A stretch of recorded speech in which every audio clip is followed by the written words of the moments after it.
Come si trova il proprio equilibrio interiore?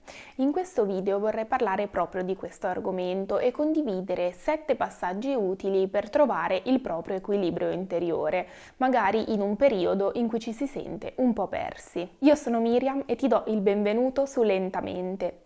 In questo canale condivido il mio percorso verso uno stile di vita più lento e consapevole per trovare appunto il mio equilibrio in un mondo sempre di corsa.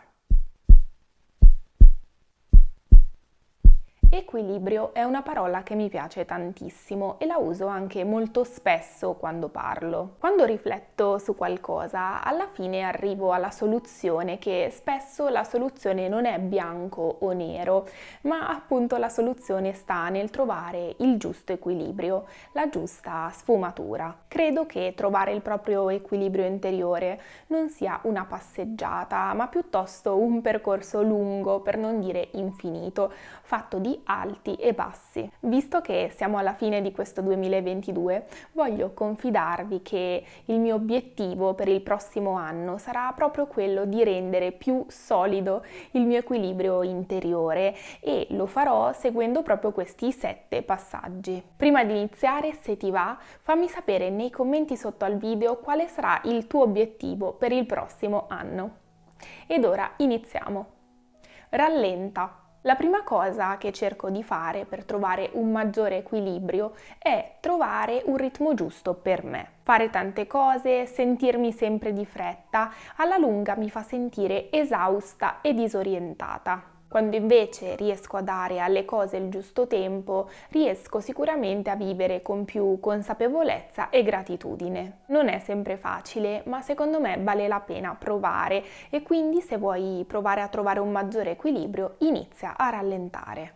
Elimina il superfluo. Al giorno d'oggi ci sono così tanti stimoli che è facilissimo sentirsi persi. Vorremmo fare di tutto e di più, ma spesso ci dimentichiamo che le giornate hanno solo 24 ore. Avere in mente troppi piani che poi non riusciamo a rispettare ci fa provare frustrazione. Focalizzarsi su poche priorità, ma farle bene, aiuta a trovare un maggiore equilibrio e aiuta anche a non sentirsi sopraffatti. Individua il tuo perché. Penso spesso che per trovare il proprio equilibrio interiore ci si debba anche sentire in qualche modo soddisfatti. Credo che sia per noi importante percepire che usiamo il nostro tempo al meglio, facendo il più possibile ciò che ci rende felici. Riflettere su qual è il nostro perché e su che cosa rende per noi la nostra vita significativa è un passaggio fondamentale. Se sei in un periodo in cui le cose non vanno particolarmente bene, può capitare, ma si può reagire e riprendere la vita con grinta e coraggio, magari cambiando a piccoli passi quello che non ci fa stare bene. Prendi del tempo per te stesso.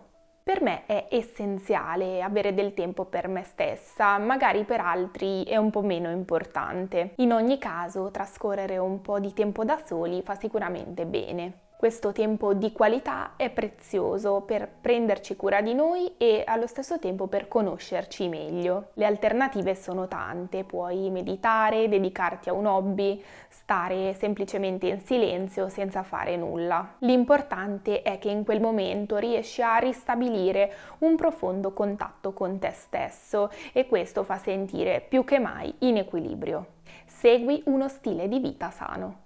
Mangiare sano, bere molto, fare movimento, tutti lo dicono, pochi lo fanno. La cosa certa è che nei periodi in cui mangiamo bene e facciamo movimento con costanza, ci sentiamo subito meglio e aumenta il nostro equilibrio e la nostra vitalità. Sì come l'acqua. Può sembrare un controsenso, ma per trovare il nostro equilibrio dobbiamo allo stesso tempo accettare il cambiamento. Le cose cambiano, è inevitabile e dobbiamo esercitarci a rimanere il più possibile flessibili. Irrigidirsi su delle posizioni alla fine può dare la sensazione di avere trovato un equilibrio, ma in realtà è un equilibrio molto fragile che crolla quindi molto facilmente appena compare un imprevisto. In questo senso, piuttosto che essere una roccia, è meglio adattarsi al percorso come l'acqua. Crea energia positiva.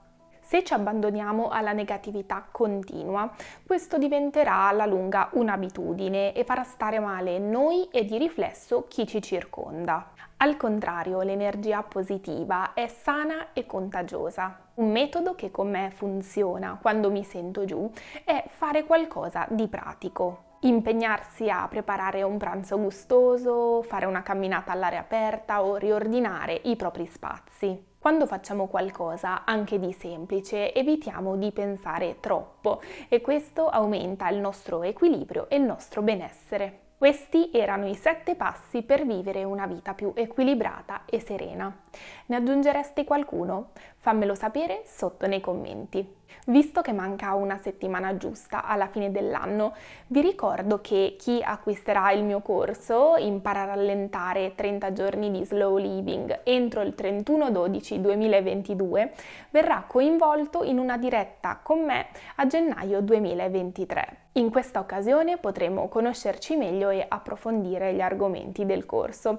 Vi lascio il link diretto per il corso nella descrizione sotto al video e nei commenti. Vi aspetto. Nel frattempo vi auguro un nuovo anno pieno di felicità e soddisfazioni. Per chi vorrà ci vediamo sempre qui nelle prossime settimane e mi raccomando non dimenticatevi di mettere un mi piace al video e di iscrivervi al canale per restare aggiornati sui nuovi video. Ci vediamo presto. Ciao!